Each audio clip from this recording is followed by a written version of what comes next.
I'd like to mention a couple of things. I was in China the first time in 1978. I was a technical advisor in a big truck exhibition they had in Beijing. And after that, we were invited, Mack Trucks. Now, the company I was in at that exhibition was Hayes Trucks out of Vancouver, British Columbia, which was a subsidiary company of Mack Trucks, okay? Mack was not invited at that time. But the following year, we were invited, a committee from Mack Trucks engineers, invited by the Chinese government to go to China and take a look at their coal industry up in Manchuria. And that was an interesting, very interesting deal, which resulted in this, that we were invited to go to Manchuria with a 20-ton truck, 20-ton payload truck, competing against MAN in Germany, Hino in Japan, Scania in Sweden. And this is the interesting part of it. We were the only manufacturer that had to send a complete toolbox with the truck, because we were in the imperial system and all the others were in the metric system. So when the Chinese mechanic had to work on our truck, he had to go to the toolbox to get a 3/8 wrench instead of a 10mm wrench. The Chinese mechanic had metric tools. He did not have our type of tools. So it was a big problem and a big minus against Mack Trucks. And we did not get the deal. I mean, we did send a truck over there, and it did beautiful. It did very well. But that was the minus part of it. And the heavy truck market versus the passenger car market, where Western company, General Motors is #1 company in China in sedans. Yeah, but they also 90% metric already here from our country. Yeah. So but the heavy truck is dominated by local players. The diesel engines, Cummins is the only one really there, but it's mostly dominated, very low cost, low power. You know, if you've been, remember the blue trucks, getting behind a blue truck and being asphyxiated. But yeah, you were in the early days, that's for sure. Yeah. Dao Xiangping was he was instrumental in setting China on the course they are on right now, by marrying the communist type of a deal with the capitalistic system. And he's done it very, very successfully. Yeah, one of his famous expressions, Deng Xiaoping's expression, which I think kind of typifies how China's going, is crossing the river by feeling for the stones. And in many ways, that's how some number of Western companies are going to China. Well, we see the other side, but we're not so sure how to get there, so kind of one step at a time, getting your footing. Any other comments or questions? Yeah. The smaller companies, the smaller and medium-sized, pretty much they have like specialized technology, or they are suppliers to the larger companies, like the typical profile of the company. Or you have a brand, you know, and then, for a small company, usually it's a niche that they're very good at, and the market in China is just kind of getting to that level of sophistication or technology, so it'll fit. It can be precision parts, and but usually with some technology, or it's a small, like a luxury brand. Okay. China's the #2 luxury brand market in the world today, consumption-wise. So it's some type of product. It's not a it can be service. We're there as a service. Now we're there largely, from customer pull, I guess, because virtually all of our clients, with some exceptions now, are Western companies. But we're now starting to crack in some supply chain areas, some Chinese companies. But we're an example of a service. Law firms, accounting firms, training. So there's a number of service companies. That hasn't. China's not a service economy yet. So. Is there an advantage to be a Canadian company there, or does it really? Advantage versus. Like being at a U.S. company. I don't think so. Yeah. Years ago, China was very anxious to get into the World Trade Organization, gain legitimacy on the world stage. How have they done since then in living up to the terms in things such as IPR? sort of thing? I think in some areas like intellectual property, financial areas, we're slow to accommodate, but in intellectual property, again, the laws on the books are as robust as anywhere else. The enforcement is another matter.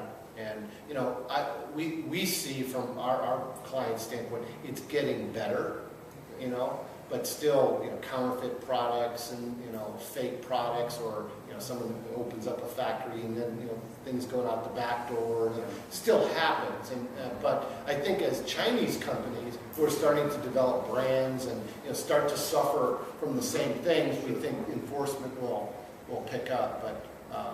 So it's slow but sure.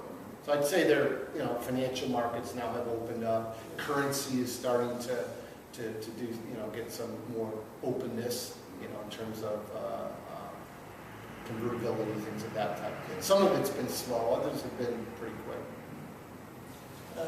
I'd like to comment on something you said about the automobiles in China. Last year, China actually built 20 million cars. In the whole world built 100 million cars. In China, they built 20 million cars. And it can only go one way, like you were saying. There's 1.3 billion people there, and the infrastructure is being expanded rapidly, which means that they're going to sell a lot more cars. It's only a matter of time before China is going to not build copies of our cars, but come up with their own type of car, you see. Now, another thing that I thought about the automobile industry, which I follow very closely, is last year there were more Rolls-Royces sold in China than there were in anywhere else in the world. Now, at $100,000 a copy. Oh, more than that. Yeah, Much more than that. But the point I'm trying to make is that the Chinese are getting rich, and they can afford to buy Rolls-Royce cars.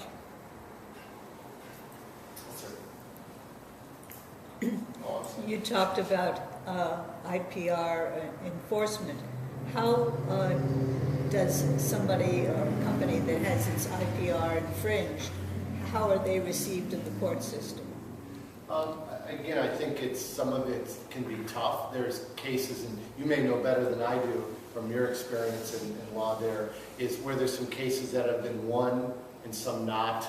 But I think, you know, the strategy that we talk about, and lawyers obviously have a big role in this too. There's legal things you need to do in terms of, you know, registering your product and patents, because their laws are different there.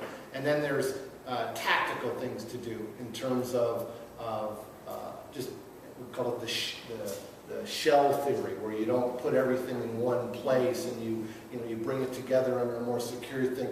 You be very careful. You know, U.S. engineers like to talk, and you know, just some simple things like that kind of keep especially trade secrets, which are more vulnerable in many ways, I think.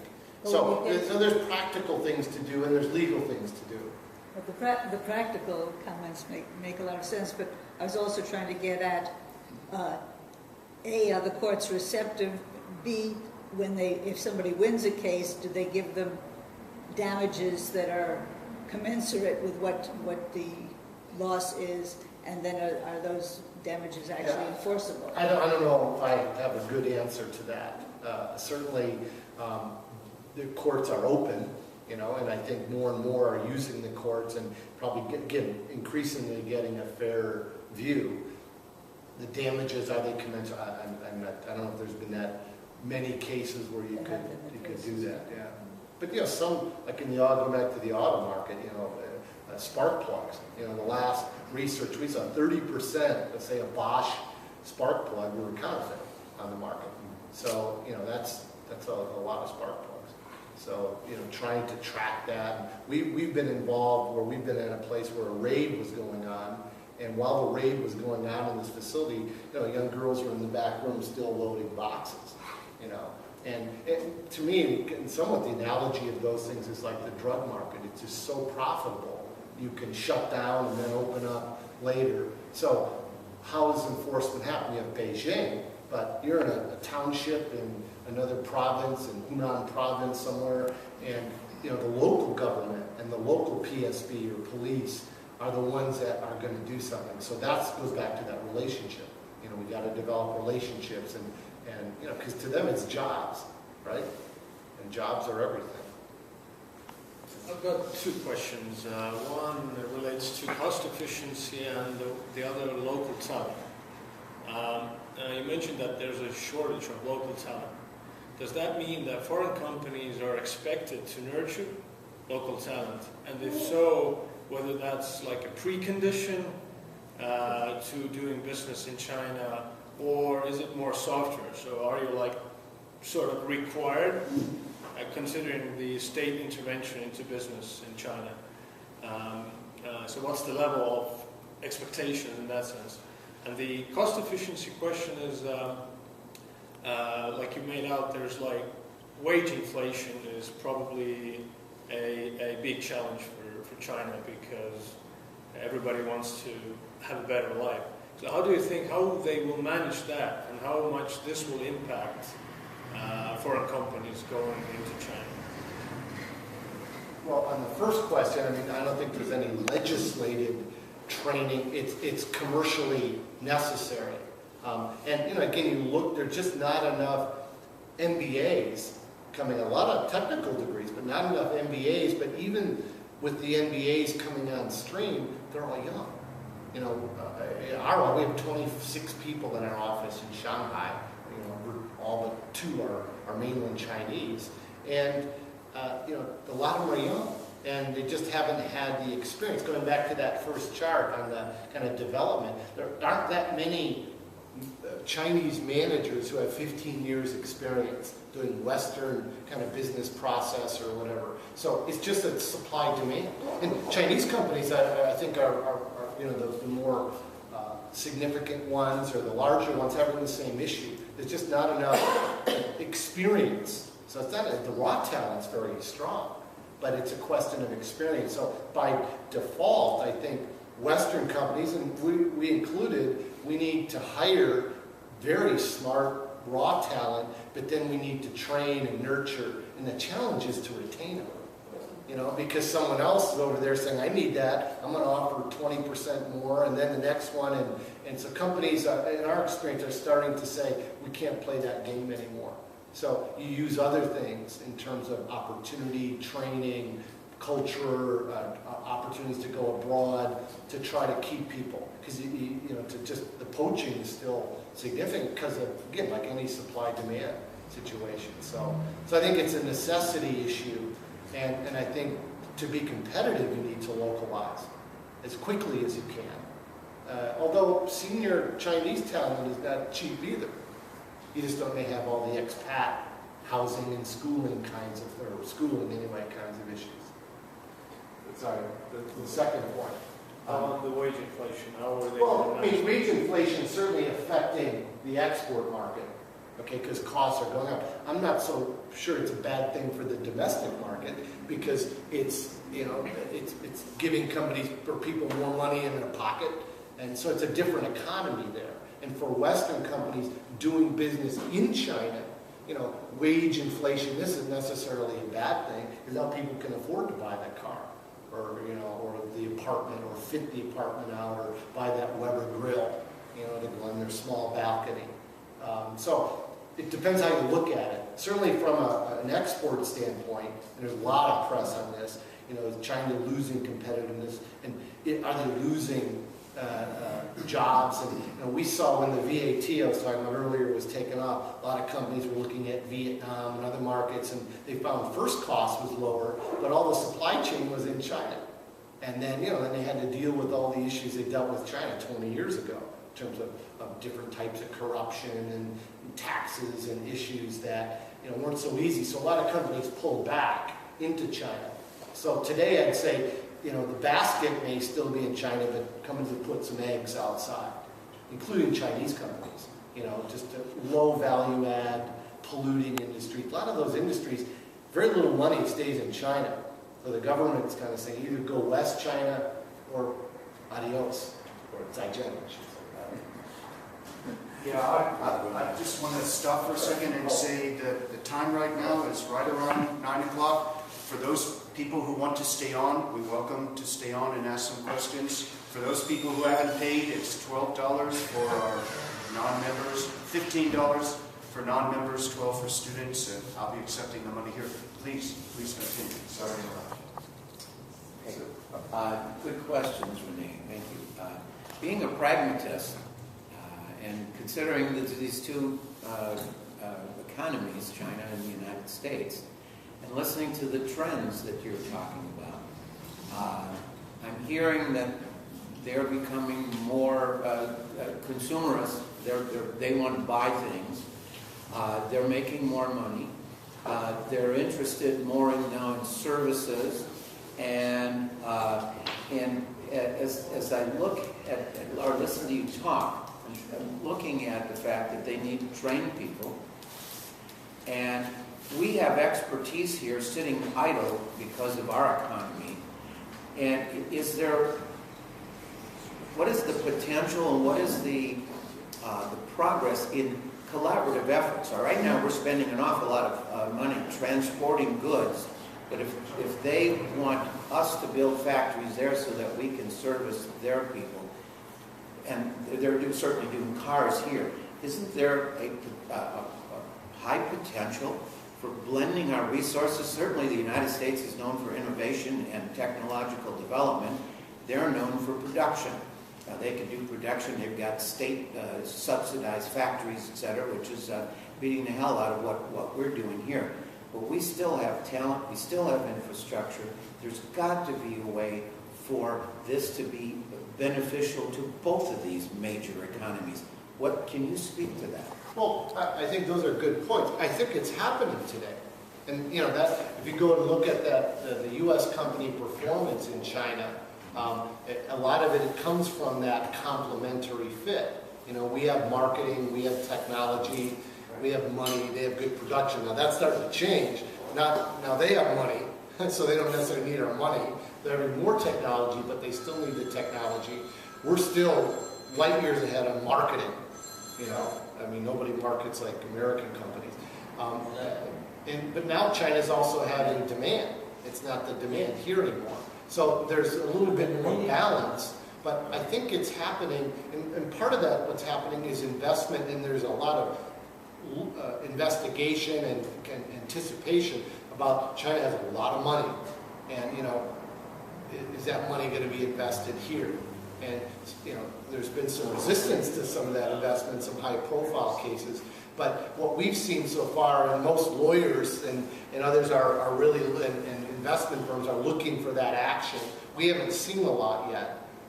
They've been more interested in distressed assets, but what Chinese companies who are looking to the market here, in many ways have similar challenges, not necessarily for production, but how do I market to an American consumer? How do I get access to market? How do I crack distribution? How do I build a brand? So there's a lot of need and help there on this side to serve our market, whether they make it here or not. So I think that transfer's happening. There's delegations going back and forth. Everybody's looking to serve their own ends. I think it's not maybe altruistic, but I think there is some collaboration. There could be a lot more. The city of Tucson, I don't know what the city of Tucson does. Does it have a sister city? Everybody has a sister city in China. Usually they're the same ones. Do we have that there? What do we have unique here that we can market and attract investment here? I don't know. I'm not privy to the government action here, but there's opportunity here. Certainly Chicago had a lot of activity. And Chicago was saying, we're a distribution hub. That was their one of their key angles to the Midwest. Well, I'm working with some of my clients. I focus on strategic partnerships in order to effectively eliminate investment and waste. Okay, and I'm listening to you talk. I'm looking at the charts and saying, there's some tremendous opportunities here, and there's got to be a lot of money being just wasted, thrown against the wall, and everybody would be better off if we eliminated some of that waste, right? And I agree. I'm a big proponent of partnerships. Joint ventures got a bad rap in China in the 90s, certainly, even the 2000s. I think joint ventures done well and with the right due diligence in that common, that complementary need still makes a lot of sense. And as you say, it eliminates duplicate investment. So I think there's a lot more that can be done, but there's politics, there's a lot of issues in there to get over. But I think some companies are doing it. Some cities and states are doing it well. A lot of state governments have, a very active trade group in China. There's a chart I didn't show here. Over the last 10 years, exports to China from the U.S. have increased 583%, something like that. The average export increase to all other countries was 58%. Okay, yet our share of China's imports has gone down, but it's a very robust opportunity for U.S. firms. But getting at it's not easy. and maybe we could export real millennials.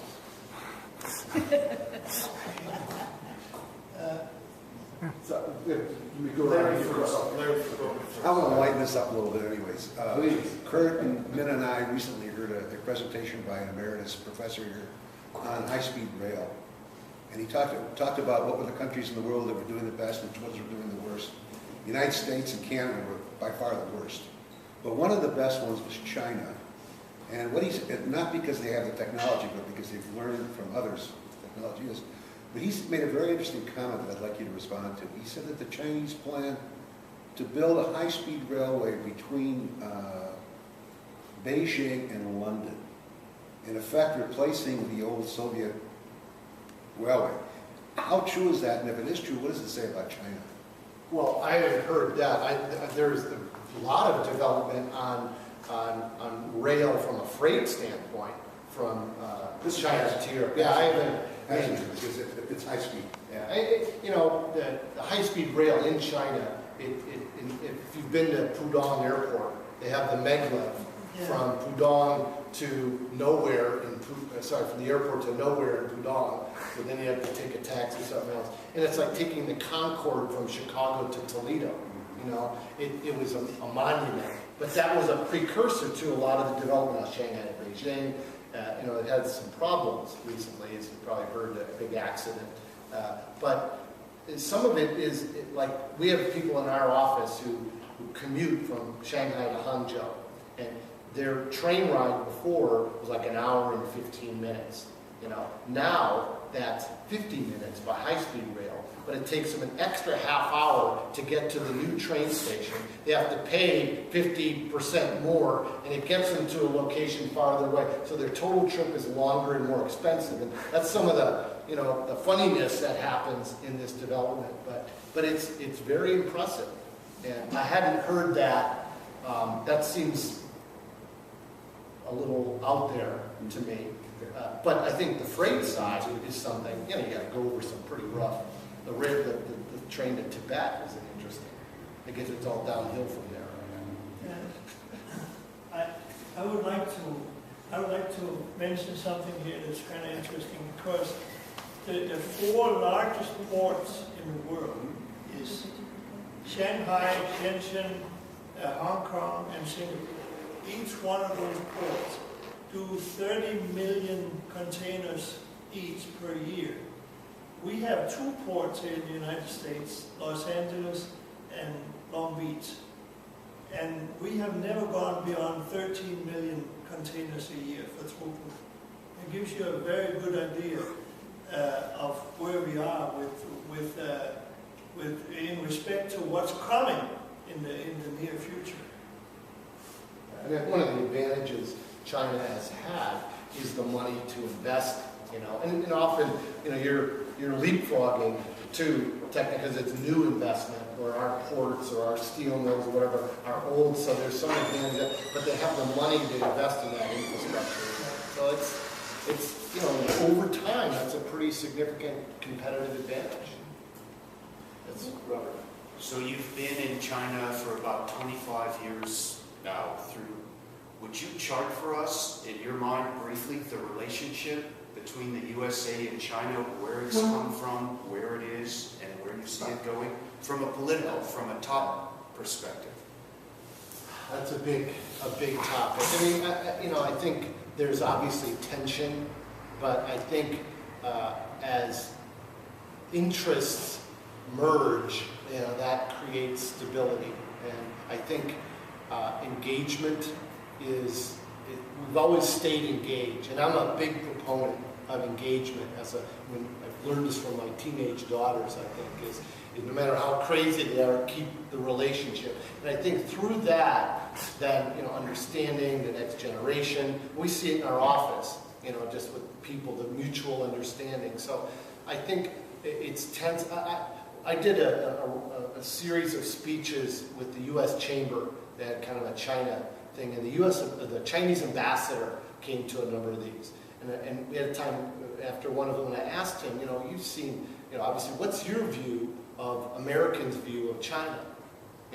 And he said, I thought it was very profound. He said, it depends. It says people have one or two initial assumptions. China is a friend or China is a foe. And that dictated everything. And so the idea in his mind is to move him to say, well, China's not an enemy anyway, and that really changed the nature of the relationship. And there's a mix here, obviously, people who think both. And it colors their strategy, their outlook, etc. Not saying one's right or wrong, they're just, so for me, engagement, I think, has stayed steady, and the investment by Western companies and the interlocking, I think, makes it difficult for anybody to do something stupid, So that's what my hope is, is politically, we're both smart enough to say, let's, we'll posture and all this, but in the end of the day, we'll be smart. My last question is much more local. The new president of Thunderbird, Angel Cabrera, has challenged every graduate to sign a code of honor, which includes no corruption payments. How global, how realistic is that from your perspective?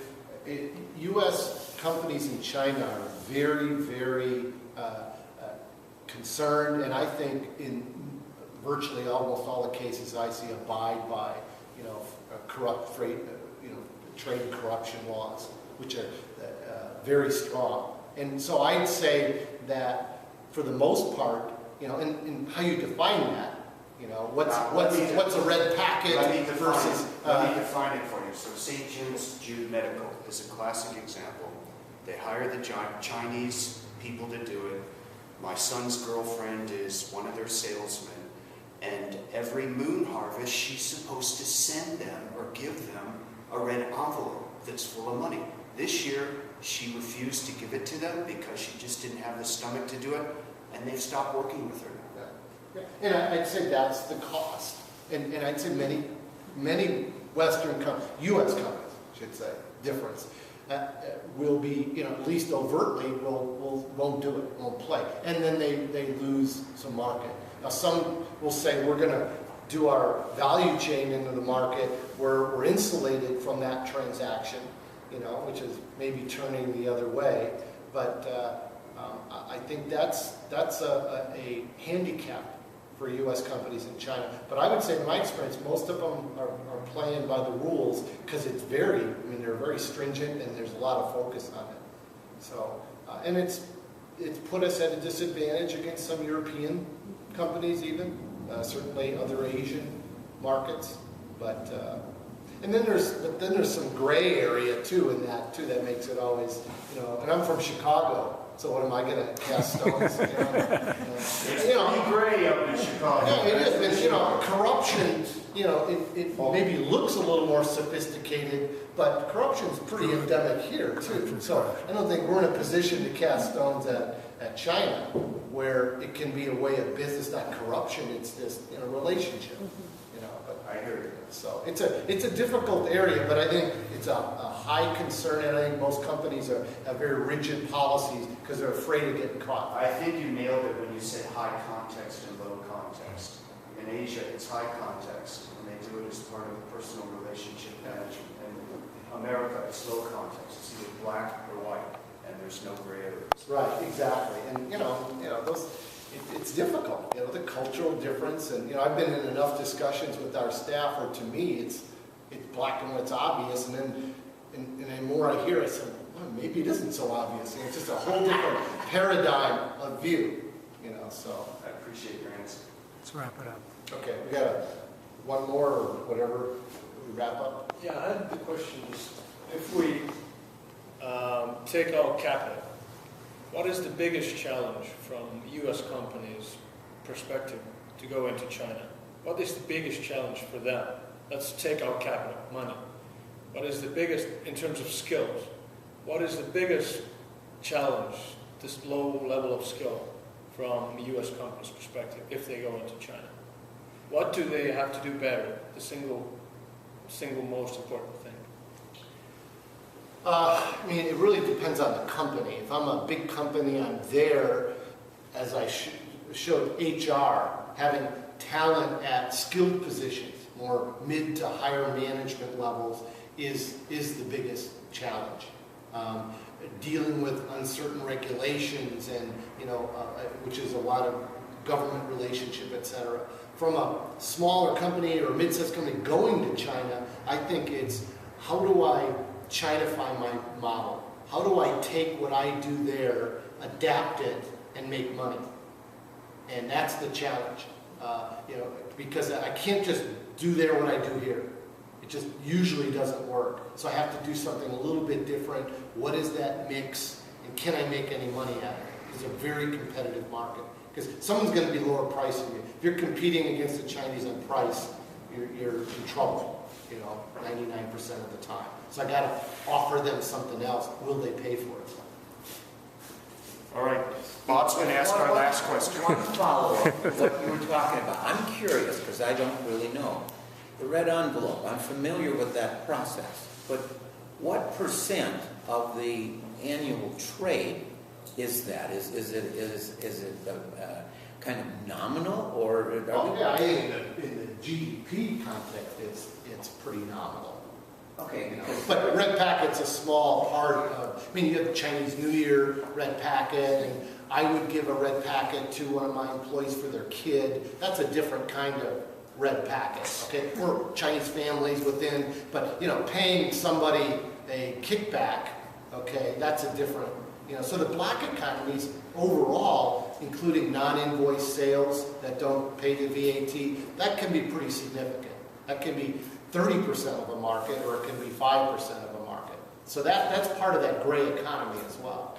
But also how you label it. It could be a commission, it could be another type. The law, that's what I say, it gets gray in that gray. Context. It's like getting a toaster at the bank. So there's some legitimate incentives, okay? Trips, taking them out. That's not so black and white. And if it's cultural, you're not going to get rid of that easily. No. But, so thank you. All right, Stephen Ganster. If anybody's interested, there's a few more books, so you're welcome to them. Again, I'll quiz you on it.